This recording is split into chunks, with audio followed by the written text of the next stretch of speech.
మోకాళ్లలో గుజ్జును పెంచి నొప్పిని తగ్గించి సర్జరీని దూరం చేసే ఫ్రీడమ్ వాక్. మే 13న ఏపీ పోలింగ్ సందర్భంగా చెలరేగిన హింస ఇంకా రాష్ట్రమే కాదు దేశం కూడా మర్చిపోనేలేదు. ప్రధానంగా పల్నాడులో జరిగిన గొడవలు పెను సంచలనాన్ని సృష్టించాయి. ఇక ఎగ్జిట్ పోల్స్ కౌంటింగ్ నేపథ్యంలో మరోసారి పల్నాడులో అరాచక శక్తులు పేటెక్కిపోవచ్చునని నిఘా వర్గాల హెచ్చరిక నేపథ్యంలో అటు ఈసీ, పోలీస్ శాఖ అలర్ట్ అయింది. ఎటువంటి అవాంఛనీయ సంఘటనలు జరగకుండా ముందు జాగ్రత్తలు చేపడుతున్నారు.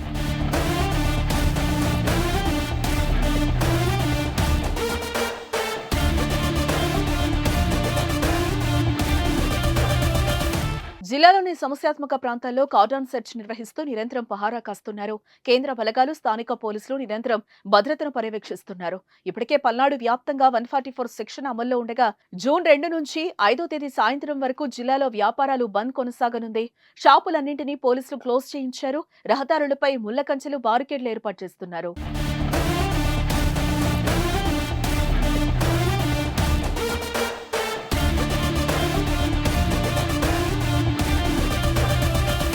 కౌంటింగ్ సందర్భంగా పల్నాడు జిల్లాలో పోలీసులు భారీ పహారా నిర్వహించనున్నారు. ఫలితాల రోజున నర్సరావుపేటను అష్టదిగ్బంధనం చేస్తున్నారు. 3 ఎస్పీ స్థాయి అధికారులు, 4 అడిషనల్ ఎస్పీలు, 7 డీఎస్పీలో మకాం వేయనున్నారు. శాంతి భద్రతలకు విఘాతం కలగకుండా నిరంతరం పర్యవేక్షించనున్నారు.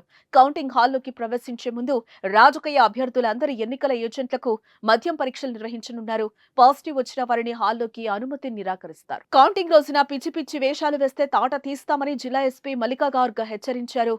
గొడవలకు నాయకులు ప్రోత్సహిస్తే నాయకులు ఎవరినైనా వదిలేది లేదని వార్నింగ్ ఇచ్చారు. కౌంటింగ్ సమయంలో చిన్నపాటి ఘర్షణలకు పాల్పడినా రౌడీ షీట్ ఓపెన్ చేస్తామని జిల్లా ఎస్పీ తెలిపారు. ఇప్పటి వరకు జరిగిన ఘర్షణల కేసుల్లో 1300 మందిని అరెస్టు చేసినట్లుగా వెల్లడించారు. ఈ క్రమంలో నిందితులను పెట్టేందుకు జైళ్లు సరిపోక రాజమహేంద్రవరం సెంట్రల్ జైలుకు పంపిస్తున్నట్లుగా చెప్పారు. ఎవరికి ఇంత ధైర్యం ఉంటే బయట వచ్చి ఏదో గొడవ చేస్తే మనం వాళ్ళకి అసలు వదిలేము. ఎవరైనా ఎనీథింగ్ మన ఇన్స్ట్రక్షన్స్ ఎవరు ఫాలో చేయకపోతే, వాళ్ళు బయట వచ్చి గొడవ చేస్తే మన 144 కూడా ఉంది, ఇప్పుడు కూడా ఉంది.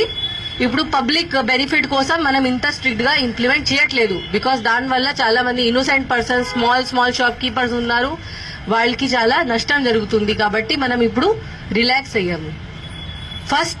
ఫస్ట్ జూన్ నుంచి మనం మళ్ళీ 144 సెక్షన్ ఇంప్లిమెంట్ గట్టిగా చేస్తాము.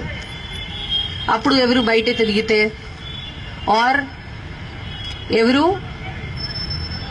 ఎనీ ఇల్లీగల్ యాక్టివిటీ చేస్తే, ఇక్కడ మద్యం తాగితే బయట రోడ్ మీద రౌడీజం చేస్తే, ఇప్పుడు కూడా రోడ్ మీద rowdyism, any type of criminality ఎవరైనా చేస్తే, క్రిమినల్ బిహేవియర్, అది మనం అస్సలు యాక్సెప్ట్ చేయము.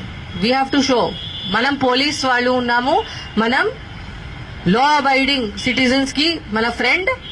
ఎవరు అనుకుంటున్నారు కి నేను ఏదైనా చేయవచ్చు, వాళ్ళకి మనం we will teach them a lesson, వాళ్ళకి చూపిస్తాము ఏముంది. సుమన్ టీవీలో మీ పర్సనల్ అండ్ బిజినెస్ ప్రమోషన్స్ కోసం కింది నెంబర్కి కాంటాక్ట్ చేయండి.